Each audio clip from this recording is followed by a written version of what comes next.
महाराज जी की महिमा काफी है। उन्होंने प्रवचन संग्रह, आध्यात्मिक प्रवचन संग्रह, आध्यात्मिक जीवन पद्यावली में दो रास्ता बताया। एक आध्यात्मिक जीवन और एक है भौतिक जीवन। दो डिफरेंस, एक आध्यात्मिक जीवन और एक भौतिक जीवन। तो महाराज जी ने यहाँ लोगों को समझ में आवे इसलिए उस भाषा में बोले। बाकी जो उपनिषद का देखे, जो कठोपनिषद है उसमें नचिकेता और यम का जो संवाद में जो आता है, दो मार्ग श्रेय और प्रिय, सेम टू आध्यात्मिक जीवन भौतिक जीवन। वहाँ पर संस्कृत में कठोपनिषद जो शास्त्र वेद है उसमें ज्ञान का ये है उपनिषद, उसमें श्रेय मार्ग और प्रिय मार्ग पर चर्चा करती है। नचिकेता बहुत बचपन से, मतलब पिछले जन्मों का कोई आत्मा है। हमेशा कोई संत महापुरुष बनते नहीं, जन्मते। मतलब इनबॉर्न जन्म से, मतलब वो शुभ लक्षणों से लक्षित, मतलब शुभ गुणों से संपन्न होते हैं। तो इसी तरह नचिकेता भी शुभ गुणों से संपन्न है। पर एक राजा महाराजा क्या जन्म हुआ, राजकुमार। अब उनके पिताजी ने एक बड़ा हवन यज्ञ किया था जिसमें सब कुछ दान, जैसे अश्वमेध यज्ञ और ऐसे यज्ञ होते हैं, तो उसमें बड़े बड़े राजस्व यज्ञ, इसमें सर्वस्व दान करने का विधान। तो जो कुछ है अपनी संपत्ति सब दान कर देना है। जो परीक्षित ने भी किया था, जन्मेजय ने किया था, तो यहाँ अनेक राजा महाराजा ने किया, इसने युधिष्ठिर जी ने किया था, 5 पांडव सबको दान करे। तो यहाँ पर और पिताजी बड़े कंजूस थे, उदार दिल नहीं थे कि भाई दान तो करना, तभी इन्होंने कहते बड़े कंजूस थे। और पहले के जमाने में अधिकतर गौ का दान होता है। उस समय रुपया पैसा चलन नहीं था, सोना चांदी भी ज्यादा नहीं। गौ का दान और सोना के सींग से मढ़कर और गौ को सी दी जाती है, जिसमें बछड़ा या बछिया हो, दूध देती हो, मतलब स्वस्थ तंदुरुस्त गौवा का, और बछिया सही तो दी जाती है, और ऊपर सोने का सिंह से मढ़ के दी जाती है। तो सोने के सिंह से मढ़ने का तात्पर्य इसका बाद में भी उसका गौ का खर्चा भी निकल सकता है। सोने के द्वारा उसके राशन पानी जो भी है, न्याक पानी का सब बंदोबस्त वो कर सकता है। जिसको दे तो सोना से बेच के वो काम कर सकता। और एक कंजूस थे, उन्हें के भी अच्छी अच्छी जो गाय थी, यंग जो दूध देने वाली, बछिया वाली, वो तो अपने पुत्र के लिए, अपने लिए सेफ रख दी।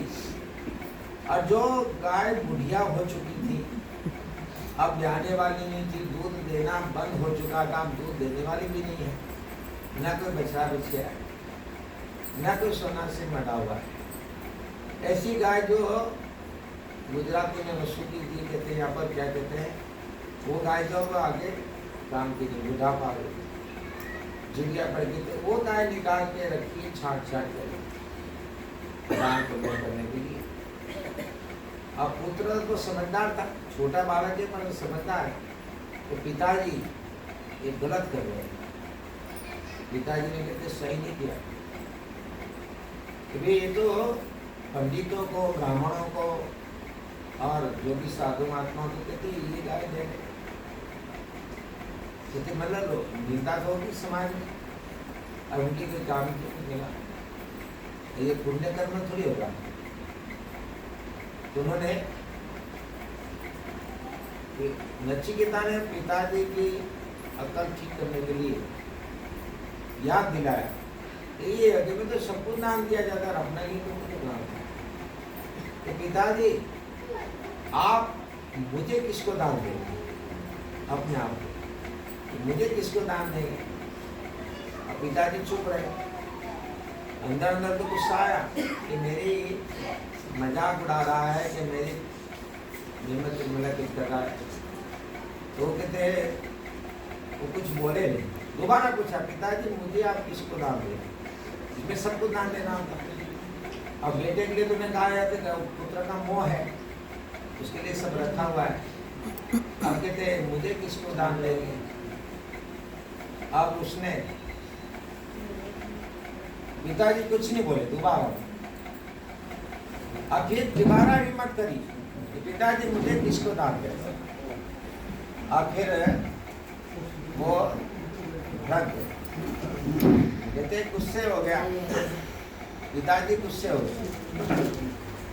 अब माता पिता है, अब जो कोई माता पिता गुस्से हो जाए बेटे पे बच्चे पर तो क्या करते हैं? तो गुस्से में ना अंदर तो प्रेम है, आसक्ति मोह है।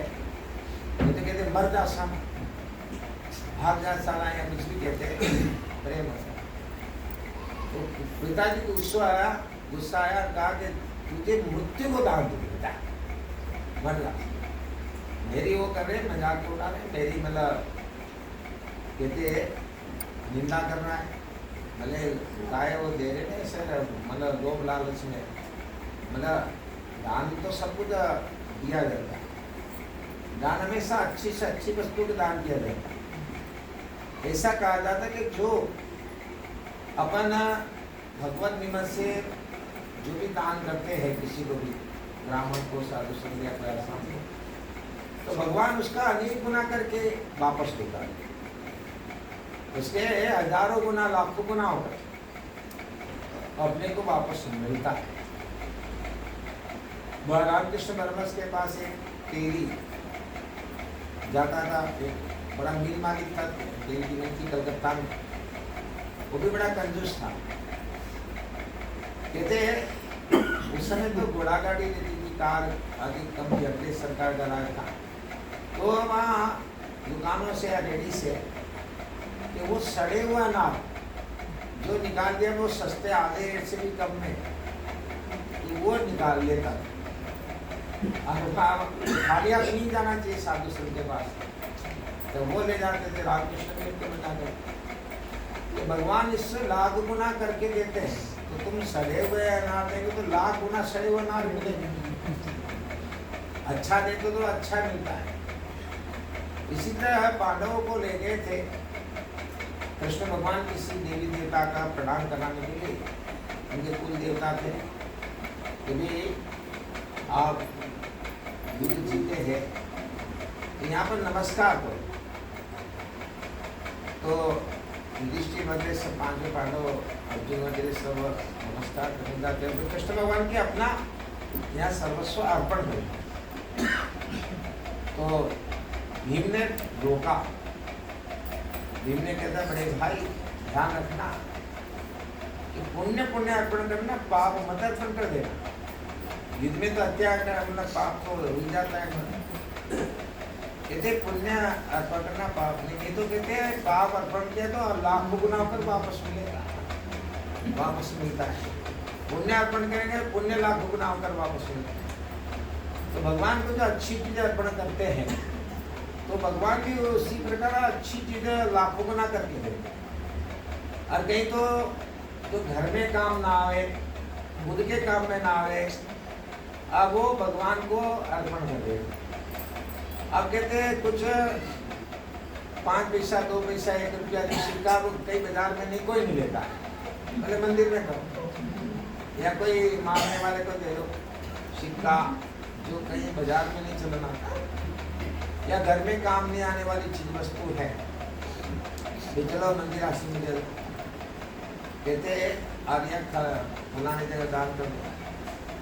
वस्तुतः वो चीज नहीं, अपन जो स्वयं इस्तेमाल करते हैं या नई ताजी फ्रेश और क्वालिटी वन चीज ही कहते हैं भगवान को भगवान निमित्त अर्पण करना चाहिए।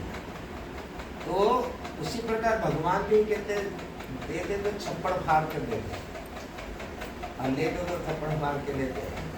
तो भगवान भी उसी प्रकार आपको वही चीजें लाखों गुना आपको प्राप्त होती है। जो दान पुण्य करने वाला का अनुभव होता है, वो देते उसको उतना ही अनेक गुना प्राप्त होता है। तो नचिकेता ये याद दिलाते हो पिताजी को, जहाँ भी गलत करेंगे इसी गाय दे रहे तो अच्छा देना चाहिए, अनुचित कार्य करेंगे। तो पिताजी को बड़ा गुस्सा आ गया कि जा तेरे को मौत को दिया। अब वचन जैसे पिताजी का वचन राम जी ने निभाया कि भाई वनवास जिस दिन राज्याभिषेक होना था, पिताजी ने आज्ञा दी कि तुम्हारा 14 साल वनवास, तो तुरंत ही आज्ञा का पालन किया। तो इसी तरह नचिकेता ने तुरंत आज्ञा का पालन किया, तुरंत यमलोक को चले गए पिताजी वचन को रखने के लिए यमलोक को चले गए। अब यमराज कहते बाहर गए थे 3 दिन तक नहीं आए, उसके द्वार पे खड़े हो गए।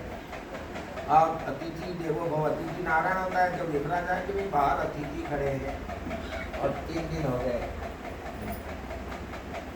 पहले उनकी पूजा अर्चना करी, अतिथि देव है नारायण, तो जल अर्घ्य आदि दिया और कहा कि 3 वरदान मांग लो। 3 दिन उपवास के 3 वरदान।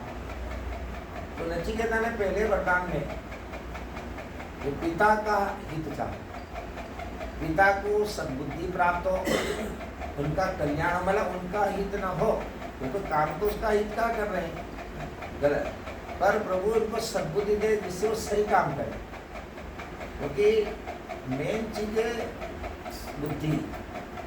बुद्धि गलत होती तो गलत कार्य करता है, बुद्धि सही होता तो सही कार्य करता है। तो भगवान से हमेशा मांगे तो धन दौलत नहीं, पद प्रतिष्ठा नहीं, कोई डिग्री फिग्री नहीं मिले, भगवान से मांगे तो क्या मांगे? सद्बुद्धि।